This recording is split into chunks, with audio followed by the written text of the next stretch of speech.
دفعہ ایئرپورٹ پہ خاتون نے پوچھا کہ بھئی ہمارے شوہر جو ہیں وہ ایک ایک سال کے لیے ملک سے باہر رہتے ہیں، تو ہمارے لیے یہ تو نیچرل ہے نا، وہ کہتی ہیں ہمیں پھر برائی کے خیالات آنا شروع ہوتے ہیں. تو انہوں نے کچھ سوال پوچھے، وہ حیا کے خلاف ہیں، میں اس کو نہیں یہاں ڈسکس کر سکتا. میں نے ان سے کہا میاں کے علاوہ آپ کے پاس کوئی راستہ نہیں ہے اپنی خواہش پوری کرنے کا. تو وہ کہنے لگے پھر ہم کیا کریں، میاں بھی مجبور ہے. وہ کہہ رہے میں کیسے، اور اپنے ساتھ رکھ نہیں سکتا میاں، کیونکہ جو ہے وہ اس کے پاس اتنی تنخواہ نہیں ہے کہ بیوی کو رکھ سکے. تو چند کیس ایسے ہوتے ہیں. اصولی طور پر تو میاں کو چاہیے اللہ پہ توکل کرے، غریب بھی ہے نا اپنے ساتھ اپنی بیوی کو رکھے. کوئی بات نہیں، میاں بیوی دونوں روکھی سوکھی مل کے کھا لیں گے، کم پہ گزارا کر لیں گے. جو بیویوں کو چھوڑ کے ایک ایک سال دو سال کے لیے باہر جاتے ہیں، یہ شریعت میں بالکل پسندیدہ نہیں ہے. اللہ نے بیوی کو صاحبہ کہا ہے، ساتھ رہنے والی. ساتھ رہنے والی. مجھے وزیر آباد میں 1 مہینہ رہنا تھا، یہ بات ہوگی 2006 یا 2007 کی. انہوں نے کہا کہ 1 مہینہ آپ نے یہاں اسٹے کرنا ہے. بیانات کے سلسلے میں نا مسجد 1 مہینے کے لیے میرے حوالے کی تھی. تو میں نے کہا بھائی میں تو بیگم کے بغیر 1 مہینہ نہیں رہ سکتا، بچے بھی تھے میرے. تو میں نے کہا 1 مہینہ میں نہیں رہ سکتا، مجھے بیگم بچے چاہیے، ان کا بھی ٹکٹ دو تو میں یہاں رہوں گا، ورنہ نہیں رہوں گا. تو انہوں نے پھر بیگم بچوں کا بھی ٹکٹ دیا. گھر والوں کے ساتھ رہ لیتے ہیں آدمی تمیز سے، ورنہ بیگم کے بغیر ہمارے لیے تو بڑا مشکل ہے اتنا لمبا عرصہ رہنا. مجبوری میں رہنا پڑتا ہے تو ایک الگ بات ہے، لیکن ہے مشکل کام. چاہے کتنے بھی آدمی کے میاں بیوی میں جھگڑے ہو نا، نہیں رہ سکتا بھائی. تو 1 سال کے لیے پتہ نہیں کیسے رہ لیتے ہیں لوگ بیگم کے بغیر. ٹھیک ہے ان کی مجبوری ہوتی ہے، میں مانتا ہوں، لیکن اس میں کوشش کرو اللہ پہ توکل کرو. بیگم روکھی سوکھی کھا لیں گے، لیکن اللہ میاں نے بیگم کو صاحبہ کہا ہے قرآن میں. صاحبہ کا مطلب ساتھ رہنے والی. صاحبہ کا کیا مطلب ہے؟ ساتھ رہنے والی. تو اس کا مطلب جب شادی ہو گئی تو وہ پھلترو کی طرح تمہارے ساتھ چپک گئی ہے. پھلترو کی طرح اس لیے کہہ رہا ہوں کہ لوگ پسند نہیں کرتے، لیکن اللہ نے اس کو آپ کے ساتھ کیا کر دیا ہے، اب جہاں جاؤ گے بیگم صاحبہ ساتھ ہوں گی. آپ شارٹ ٹائم کے لیے جانا ایک الگ بات ہے، لانگ ٹائم کے لیے جانا ہے تو بیگم آپ کے ساتھ اللہ نے بولو چپکا دیے. وہ خود بھی گناہ سے بچے گی، تم بھی گناہ سے بچو گے. تو اس لیے یہ طریقہ ٹھیک نہیں ہے سال کے لیے میاں بیوی کا دور رہنا. اور پھر خواتین بھی پریشان ہوتی ہیں. تو گناہ کسی کے لیے بھی حلال نہیں ہے. میں نے اس خاتون سے کہا کہ 1 سال آپ کا شوہر باہر ہے، کیا اس کے لیے حلال ہے گناہ کرنا وہاں پہ؟ جب اس کے لیے حلال نہیں ہے تو آپ کے لیے بھی حلال نہیں. تو اللہ میاں نے صرف یہی رکھا ہے کہ ایک دوسرے کی خواہش پوری کر سکتے ہیں میاں بیوی، اس کے علاوہ ان کے پاس کوئی آپشن نہیں ہے. تو اب پھر بھی نہیں آ رہا میاں، تو میں نے ان خاتون کو یہ کہا کہ اپنے آپ کو بزی رکھیں. آپ کیا رکھیں بھائی؟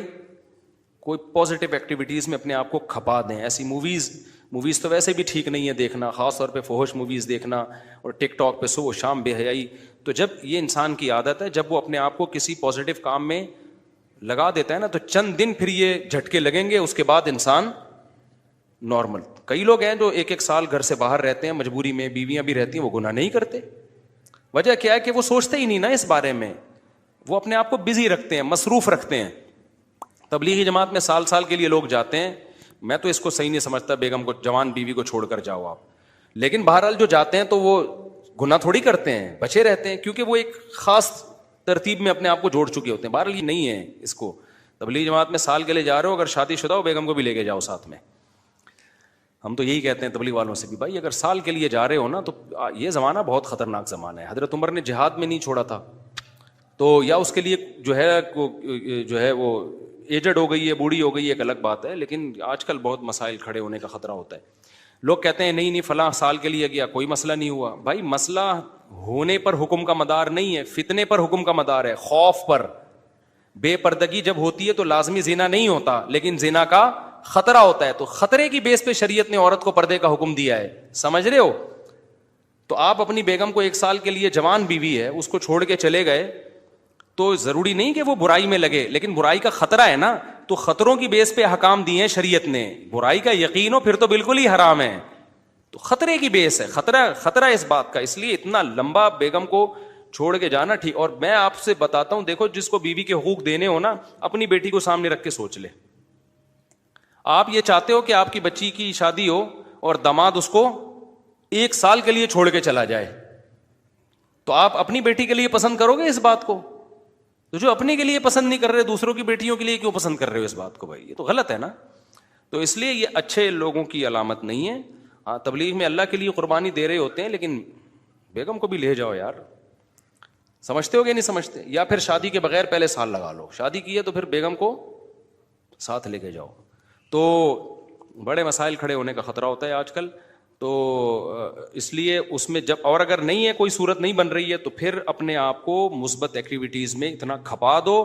تو میں آپ کو گارنٹی سے کہتا ہوں چند دن چند مہینوں کے بعد آپ کے دماغ سے وہ خیالات نکل جائیں گے. تو آپ مصروف کر دو گے اپنے آپ کو. لیکن اس بیس پہ آپ کے لیے کوئی بھی گناہ حلال نہیں ہے، گناہ حلال نہیں ہوگا آپ کے لیے. اچھا بھائی،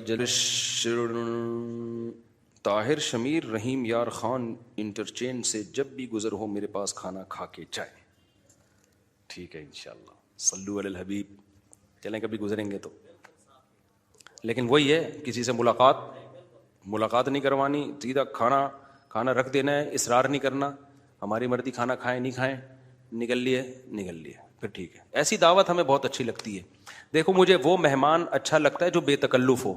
آپ سمجھتے ہو نا میری اس پوری تقریر سے کہ میں لوگوں سے ملنا نہیں چاہتا، ایسا نہیں ہے. بے تکلف آدمی مجھے پسند ہے. میرے پاس 3 دن بھی لوگ ٹھہر کے جاتے ہیں جو میرے رشتہ دار نہیں ہیں. لیکن یہ وہ لوگ ہیں، کیسے لوگ ہیں؟ ابھی پشاور سے میرے پرانے دوست آئے ملنے کے لیے.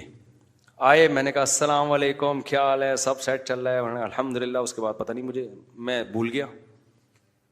وہ خود ہی جا کے کھانا کھا رہے ہیں. میں تو مصروف آدمی ہوں بھائی، خود ہی کھانا کھا رہے ہیں، لیکن برا نہیں محسوس کر رہے. پھر جب مجھے ٹائم ملتا ان کو بلا لیتا، آ جاؤ یار بیٹھتے ہیں، جا بھائی چائے بنا کے لاؤ، بھائی ان کو بھی پلاؤ مجھے بھی پلاؤ.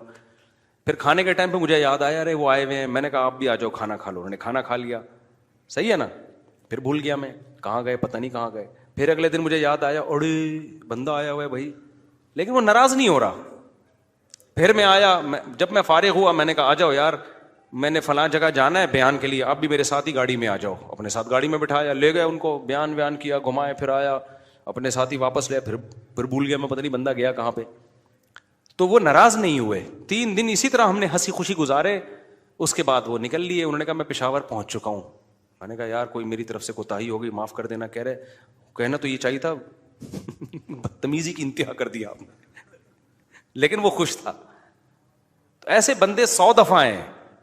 میں نے تو ایک کمرہ اسپیشل مہمانوں کے لیے بنایا ہوا ہے، واش روم کے ساتھ، کہ مہمان آئیں اسٹے کریں یہاں پہ. لیکن وہ مہمان جو تکلف والا نہ ہو کہ جی پوچھا نہیں مجھے ناشتے میں مفتی صاحب نے، بھائی ہماری بہت ٹینشن ہے، ابھی یہ تجھے پوچھیں گے تو ہم تو گھر والوں کو کون پوچھے گا. ہاں کوئی بہت میرے ٹیچر آ جائے نا، استاذ آ جائے، معزز مہمان، کوئی بہت ہی اپر لیول کا میرے ٹیچر آ جائے، میرا چاچو آ جائے، وہ چاچو تو میرے بیچارے انتقال ہو گیا، میرے ماموں آ جائیں، تو ان کے ساتھ یہ سلوک نہیں ہوگا.